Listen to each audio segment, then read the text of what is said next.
My stepfather always said my real dad was a deadbeat, until I found the child support checks he'd been hiding for 12 years. I was 17 when I found them, buried in a shoebox behind winter coats in my stepfather's closet. I was looking for my birth certificate for college applications when my fingers hit the cardboard corner. Inside were dozens of checks, all made out to my mother, all signed by Dennis Crawford, my biological father, all with child support written in the memo line. The earliest was dated 3 months after my 5th birthday. The most recent was from last week. Every single check had been endorsed and deposited by my stepfather. My hands shook as I counted them. Over $80,000 in 12 years. Money that was supposed to be for me, for school clothes, doctor visits, college savings. Money my stepfather had been stealing while telling everyone my real dad abandoned us. He never even tried to contact you, Gary would say whenever I asked about my father. Some men just aren't built to be fathers. I'd grown up believing I was unwanted, that my dad had walked away without looking back. Gary painted himself as the hero who stepped in to raise another man's kid out of the goodness of his heart. But here was proof that my father had been trying to take care of me all along. I photographed every check with my phone, my heart pounding. Then I carefully put everything back exactly how I'd found it. That night at dinner,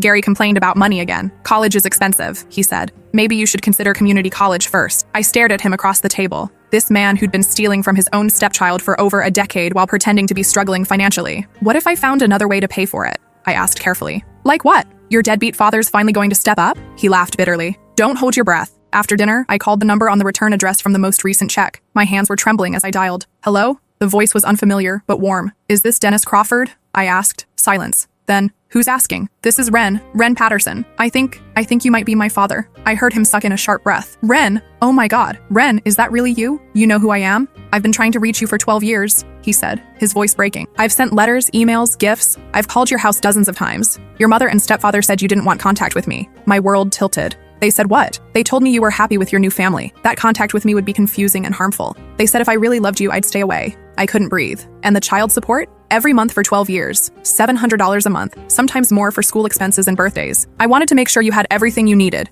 even if I couldn't be there. The room started spinning. Not only had Gary been stealing my father's money, but he'd been actively keeping us apart. We agreed to meet the next day after school at a coffee shop across town. I spent the night staring at the ceiling, processing 13 years of deception. I recognized him immediately from old photos my grandmother had hidden. He was tall with dark hair and kind eyes that looked exactly like mine. When he saw me, he started crying. You look just like your mother did at your age, he said, pulling me into a hug that felt like coming home. We talked for 4 hours. He showed me pictures of himself at every one of my birthdays, holding gifts he'd tried to send, letters he'd written but were returned unopened. I never missed a soccer game, he said quietly. I'd sit in my car in the parking lot just to watch you play. Gary saw me once and threatened to call the police. When I got home that evening, they were both waiting in the living room. Gary's face was dark with anger. Where were you? He demanded. At work, I lied, just like they'd been lying to me for years. Really? Because Marissa's mom saw you at Coffee Central with some man. My mother looked worried. Ren, who were you with? I took a deep breath. I'd planned to confront them gradually, maybe gather more evidence first. But looking at their faces, Gary's controlling rage and Mom's feigned concern,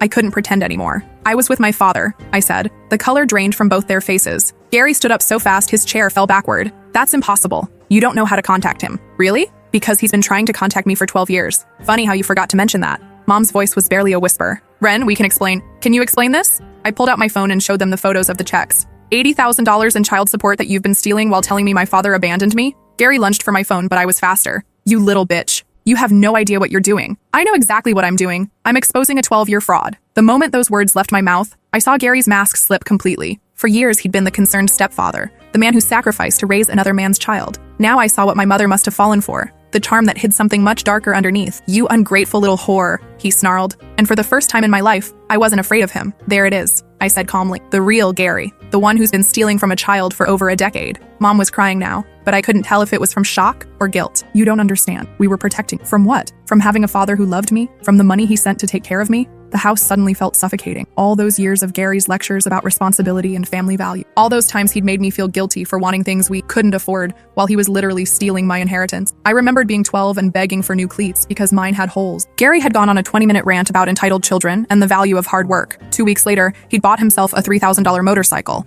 I remembered crying when my laptop died during freshman year, knowing I couldn't ask for a replacement because money was always tight. Gary had sighed dramatically and said maybe I should get a job if I wanted nice things. That same month, he'd joined an expensive golf club. Every financial struggle we'd supposedly faced, every sacrifice I'd been asked to make, every time I'd felt guilty for wanting what other kids had, it was all bullshit. The money was there. It had always been there. From disappointment, Gary exploded, snapping me back to the present. Your father is a loser who knocked up your mother and couldn't handle the responsibility. He's been sending $700 a month for 12 years. That doesn't sound like someone who can't handle responsibility. That money was better invested in this family, Gary said, as if he was doing me a favor. I used it to improve our house, pay our bills.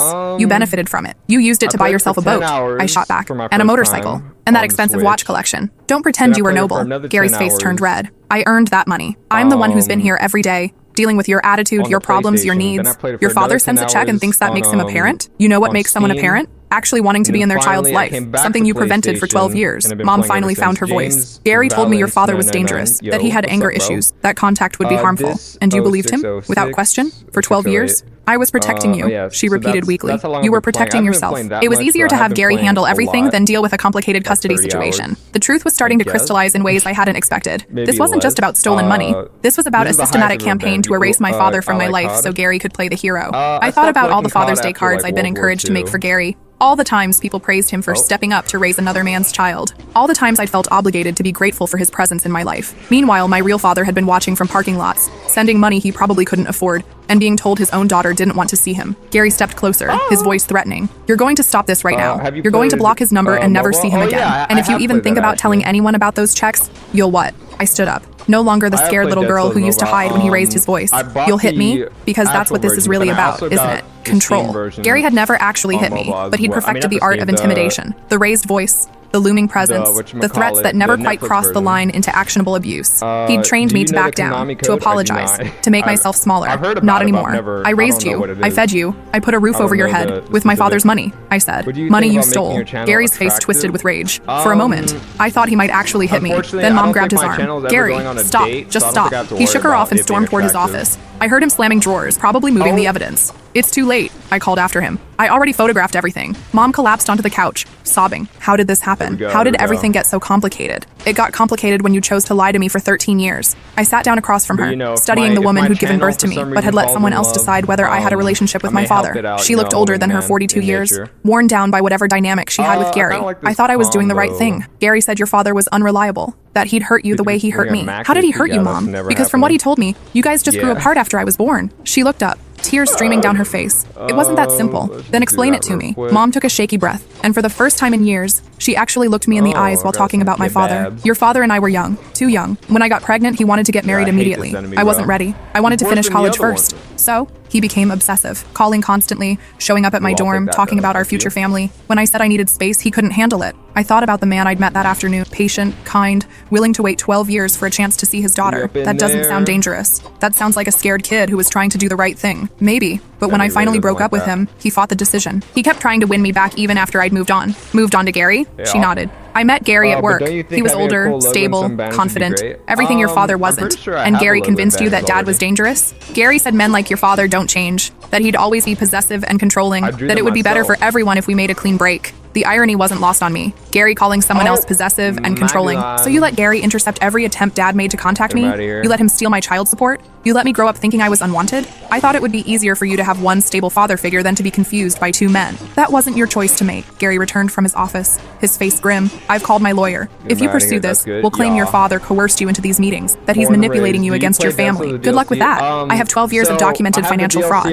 That money was used for family expenses, perfectly legal. Not when you forged endorsements on checks made out to someone else. His confidence faltered slightly. Your mother endorsed those checks. My mother's name isn't on half of them. And even if it was, child support is for the child, not the stepfather's hobbies. Mom looked between us, finally understanding the full scope of what Gary had done. You forged my signature? Gary's jaw tightened. Only when you weren't around to sign them yourself. How many times? She demanded. Does it matter? We're a family. What's mine is yours. Except it wasn't yours, I said. It was mine. I watched my mother's face as the reality sank in. She'd enabled this for years, sure. But she was also Gary's victim in a way. He'd manipulated her just like he'd manipulated me, just in different ways. The front door opened and my grandmother walked in, using her spare key as usual. She took one look at our faces and set down her purse. What's going on here? She asked. Before anyone could stop me, I blurted out everything. The hidden checks, the stolen money, the blocked contact with my father. Grandma's face grew darker with each revelation. When I finished, she turned to Gary with pure disgust. You're a thief and a manipulator. Stay out of this, Ruth. This is between us and Ren. Ma, this involves my granddaughter and my late husband's money. What does Grandpa have to do with this? I asked. Grandma's eyes never left Gary's face.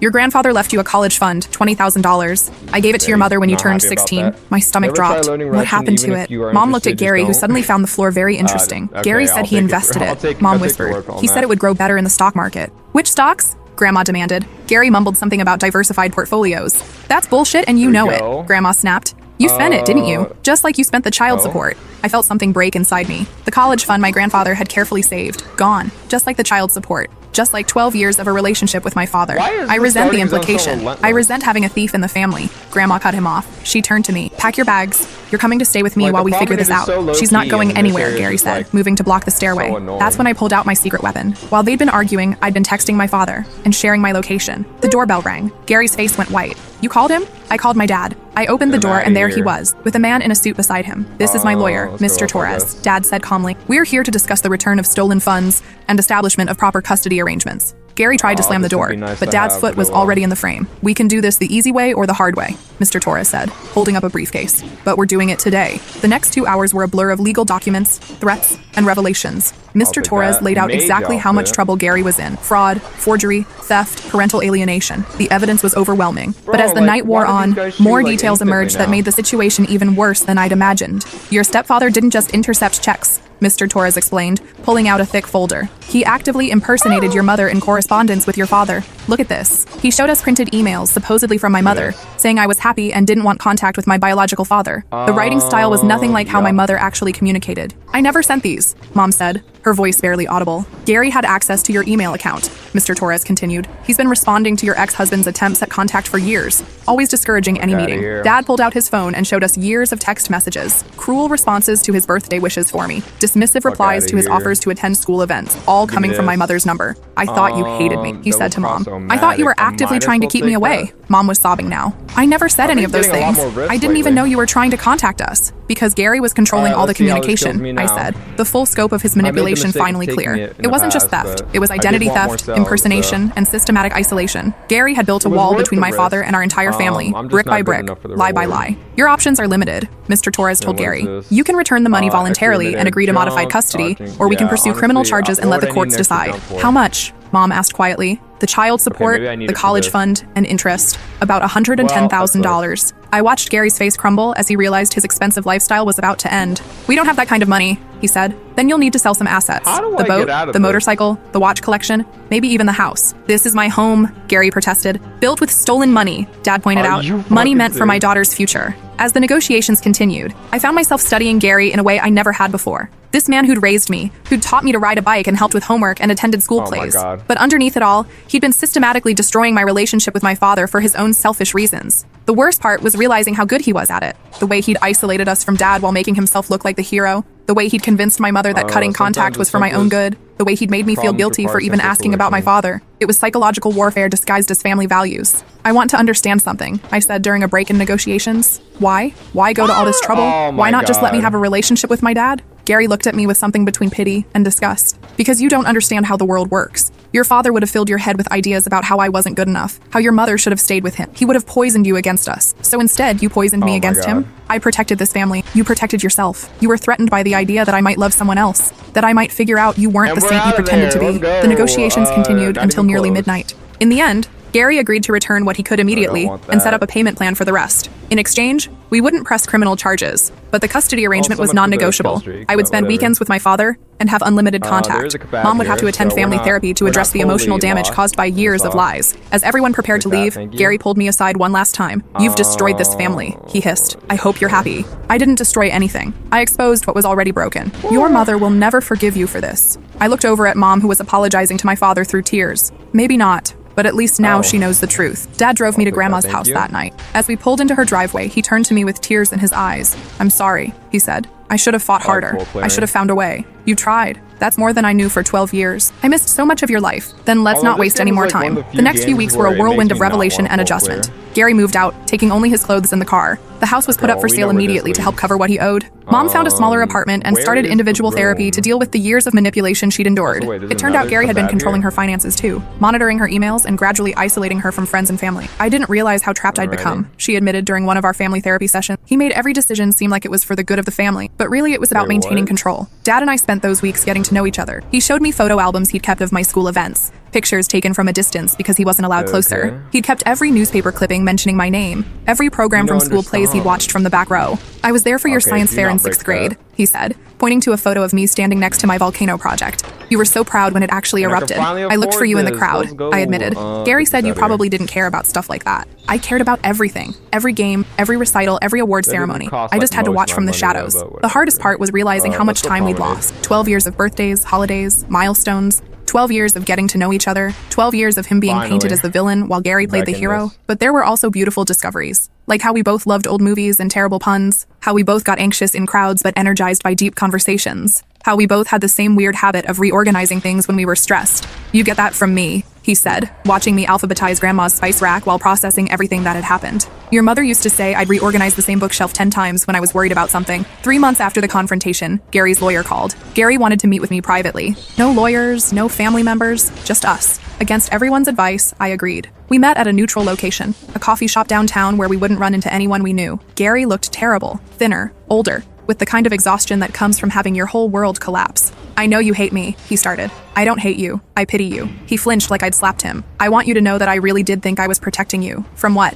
From being disappointed. From being hurt. Your father... He paused, choosing his words carefully. Your father was young and irresponsible when you were born. I thought he'd let you down eventually, and it would be better if you never got attached. So you made that decision for me. I made the decision any father would make to protect his child. You're not my father. The words hung in the air between us. For 12 years, I'd called him Dad. For 12 years, he'd been the primary father figure in my life. But blood wasn't what made him not my father. It was the lies, the manipulation, the theft of my relationship with my real dad. I raised you, he said quietly. You controlled me. There's a difference. We sat in silence for a while. Part of me wanted to scream at him, to make him understand the depth of the damage he'd caused. But another part of me just felt sad for him. This man who'd been so threatened by my biological father that he'd spent 12 years building an elaborate lie. I know I can't undo what I did, he said finally. But I want you to know that I did love you. In my own way, I did love you. I know, I said. But love without respect isn't really love. It's possession. Gary nodded, tears in his eyes. I'm sorry. I know that doesn't fix anything, but I'm sorry. After he left, I sat in that coffee shop for another hour,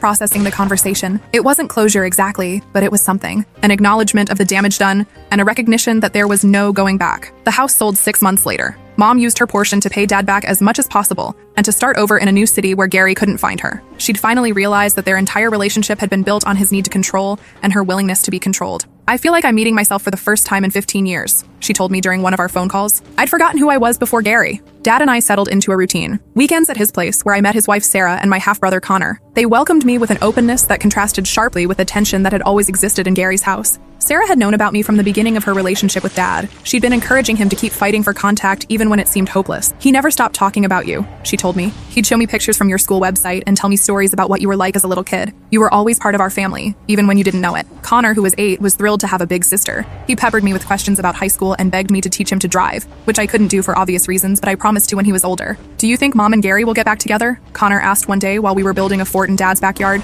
I don't think so, I said gently. Sometimes when people hurt each other really badly, they can't fix it. Good, he said matter-of-factly. Gary was mean to you. Dad cried when he told us what Gary did. It was strange, building a relationship with a brother I'd never known existed. But Connor and I clicked immediately. He had Dad's sense of humor and an 8-year-old's brutal honesty that I found refreshing after years of Gary's manipulation. The legal proceedings took almost a year to fully resolve. Gary did pay back most of what he owed, though it required selling everything he'd bought with my money. The boat, the motorcycle, the watch collection, even the house. He moved to another state and took a job selling insurance. Last I heard, he was living in a studio apartment and driving a 15-year-old car. The expensive lifestyle he'd built on stolen money was gone. Mom slowly rebuilt her relationship with Dad. It wasn't romantic, that ship had sailed long ago, but they managed to become friendly co-parents. She apologized repeatedly for enabling Gary's behavior, and Dad, being the kind of person he was, forgave her. We were all victims of Gary's manipulation, he said. The important thing is that we don't let him continue to damage our family. As my senior year of high school progressed, I found myself changing in ways I hadn't expected. The constant tension that had defined my home life was gone. For the first time in years, I could relax. I could be myself without worrying about Gary's disapproval or manipulation. My grades improved. My anxiety decreased. I started making plans for college with the confidence that comes from knowing your family actually supports you. Dad helped me apply to universities, something Gary had actively discouraged. Community college builds character, Gary used to say, while secretly planning to keep me close so he could maintain control. Now I had options. Real options. Backed by the child support money that was finally being used for its intended purpose. What do you want to study? Dad asked one afternoon as we reviewed application essays. Criminal justice, I said without hesitation. Family law, specifically. I want to help kids who are being kept from their parents. Dad smiled. That's my girl. The day I got my college acceptance letter, I called Dad first, then Grandma, then mom. For the first time in my life, I had a whole family celebrating my achievements instead of just one man deciding whether they were worthy of recognition. Gary had tried to reach out a few times over the months, usually when he was drinking if the timestamps on his messages were any indication. Rambling texts about how I'd ruined his life, how he'd given me everything, how I was ungrateful. I blocked his number after the third one. I didn't owe him my attention or my forgiveness. The night before I left for college, Dad and I sat on his porch talking about everything and nothing. 2 years earlier, I'd thought he didn't care about me. Now I couldn't imagine my life without him. "I'm proud of you," he said as we watched the sunset. "Not just for getting into college, but for having the courage to find the truth and fight for it." "I'm proud of you too," I said, "for never giving up, even when it seemed hopeless. I could never give up on you. You're my daughter." Those words meant everything to me, not because of biology, but because they represented a choice. Dad had chosen to keep fighting for me when it would have been easier to walk away. Gary had chosen to manipulate and control rather than trust and support. The difference between them wasn't just about money or lies. It was about what they believed a parent's role should be. Dad wanted to empower me. Gary wanted to possess me. I graduated college 4 years later with a degree in criminal justice and a specialization in family law. Dad and Sarah were in the front row at my graduation, along with Connor, Mom, and Grandma. We were a non-traditional family, but we were a real family. Gary had sent a card, returned to sender, since I'd moved and hadn't given him my new address. My first job was with a nonprofit that helps children navigate custody disputes and parental alienation cases. I knew exactly how those kids felt. The confusion, the guilt, the sense that loving one parent meant betraying another. The most important thing, I would tell them, is that this isn't your fault. Adults sometimes make bad choices that affect kids, but those choices don't reflect on your worth or your right to be loved. I thought about Gary often in those early months of my career. Not with anger anymore, but with a kind of clinical fascination. How had he justified 12 years of systematic manipulation to himself? How had he convinced himself that stealing my money and blocking my father was for my own good? The answer, I realized, was that people can convince themselves of anything if the alternative is admitting they've been wrong. Gary's identity was built around being the good guy who stepped up for his family. Admitting that he'd actually been the villain would have required rebuilding his entire sense of self. So he doubled down instead. He turned me into the ungrateful daughter and Dad into the deadbeat father, because that narrative protected his ego. But here's what Gary never understood. Love isn't about ownership. Real love doesn't require erasing someone else from the equation. Real love trusts that there's enough room in a heart for multiple people. Dad proved that every day. He never badmouthed Gary, even after everything came out. He never tried to erase the positive memories I had of my childhood. He understood that acknowledging Gary's role in raising me didn't diminish his own importance in my life. "You can have complicated feelings about your stepfather," he told me once. "He did raise you for 12 years. That means something, even if he did it in the wrong way. That's the difference between a secure parent and an insecure one." Dad didn't need to be the only man in my life to feel important. Gary couldn't handle sharing me with anyone. 5 years after everything came out, I got married. Dad walked me down the aisle, with Connor as one of the groomsmen and Mom in the front row. It was the family Gary had tried to prevent. Messy, complicated, but real. Gary wasn't invited, but he sent a gift anyway. An expensive vase with a note that said, "I hope you'll think of me sometimes." I returned it, not out of cruelty, but because accepting it would have meant opening a door I'd worked hard to close. Gary's gift came with strings attached. They always did. It was another attempt to insert himself into my life on his terms. I'd learned to recognize manipulation when I saw it. The last I heard, Gary was still selling insurance in another state. He'd remarried a woman with 2 young children of her own. I wondered sometimes if he'd learned anything from what happened with us, or if he was repeating the same patterns with a new family. I hoped for those kids' sake that he'd changed, but I also knew that change requires acknowledging wrongdoing, and Gary had never been capable of that level of self-reflection. 6 months after my wedding, Mom called with news. Gary had been arrested for forging signatures on insurance claims. Old habits, apparently. "Some people never learn," Dad said when I told him about it. "The important thing is that you learned. You broke the cycle." He was right. I had broken the cycle. Not just of Gary's manipulation, but of the broader patterns that had allowed it to happen. The tendency to prioritize peace over truth. The willingness to enable bad behavior rather than confront it. The assumption that love requires sacrifice rather than respect. My children would grow up knowing all the adults who love them. They would never be forced to choose between parents, or be told that loving one person meant betraying another. They would know their worth wasn't conditional on their behavior or their gratitude. And if anyone ever tried to manipulate them the way Gary manipulated me, they would recognize it immediately, because I would teach them what real love looks like and what it doesn't. Sometimes the people who claim to protect you are the ones you need protection from. But sometimes, if you're lucky, the people who really love you will fight for you even when you don't know they're fighting. Dad fought for me for 12 years, and in the end, love won. Not the possessive, controlling love that Gary offered, but the real thing. The kind of love that wants what's best for you, even when it's hard. The kind of love that trusts you to make your own choices and supports you when you do. Gary tried to erase my father from my life, but he couldn't erase the love that connected us. In the end, that love was stronger than all his lies. And that's the most important lesson of all. Real love always finds a way.